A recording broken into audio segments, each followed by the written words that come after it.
अगर आज जंगल बचा है तो इसकी वजह ताकत नहीं, बल्कि वो समझ है जिसे बहुत देर से सुना गया था।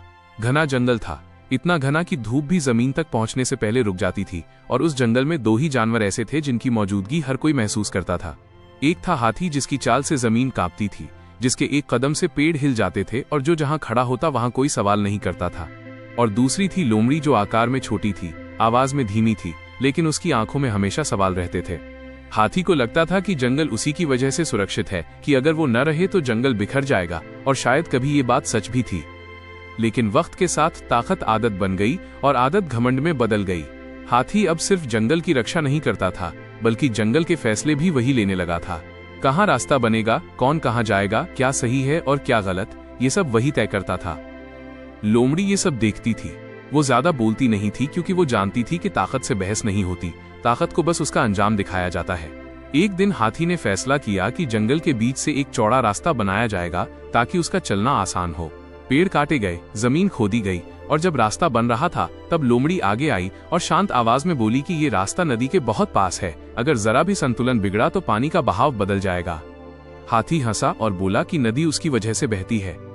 लोमड़ी ने जवाब दिया कि नदी ताकत से नहीं, संतुलन से बहती है। लेकिन हाथी ने उसकी बात अनसुनी कर दी। रास्ता बन गया और उसी रात नदी की आवाज बदल गई।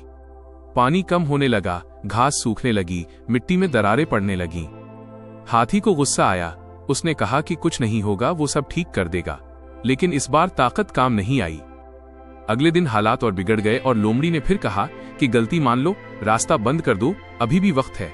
लेकिन हाथी चुप रहा, क्योंकि जिसने जिंदगी भर सबको झुकाया हो उसके लिए झुकना सबसे मुश्किल होता है। तीसरे दिन जमीन और फट गई।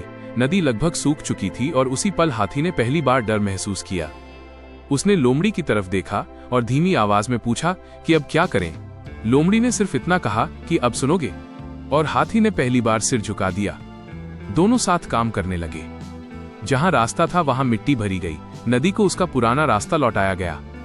हाथी ने पूरी ताकत लगा दी और लोमड़ी ने सही दिशा दिखाई। दिन बीतते गए, रातें गुजरती गईं। हाथी थक गया, उसके पैरों में जान नहीं थी। एक रात वो वहीं बैठ गया और लोमड़ी उसके पास आकर बोली कि ताकत थक जाती है लेकिन समझ नहीं। सुबह हुई तो नदी फिर बह रही थी, हरियाली लौट रही थी। हाथी उठा और इस बार उसकी चाल में घमंड नहीं था। उसने लोमड़ी से कहा कि आज समझ आया, मैं बड़ा इसलिए नहीं था क्योंकि मैं ताकतवर था, बल्कि इसलिए क्योंकि कोई बोल नहीं रहा था।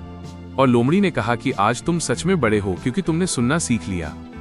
उस दिन के बाद हाथी ने फैसले लेना नहीं छोड़ा, बस अकेले लेना छोड़ दिया। और लोमड़ी ने बोलना नहीं छोड़ा, बस जिद करना छोड़ दिया। जंगल फिर सुरक्षित था, लेकिन इस बार ताकत और समझ साथ चल रहे थे। और यही इस कहानी की सीख है कि ताकत अगर समझ के बिना चले तो विनाश बन जाती है, और समझ अगर ताकत के साथ चले तो संरक्षण बनती है।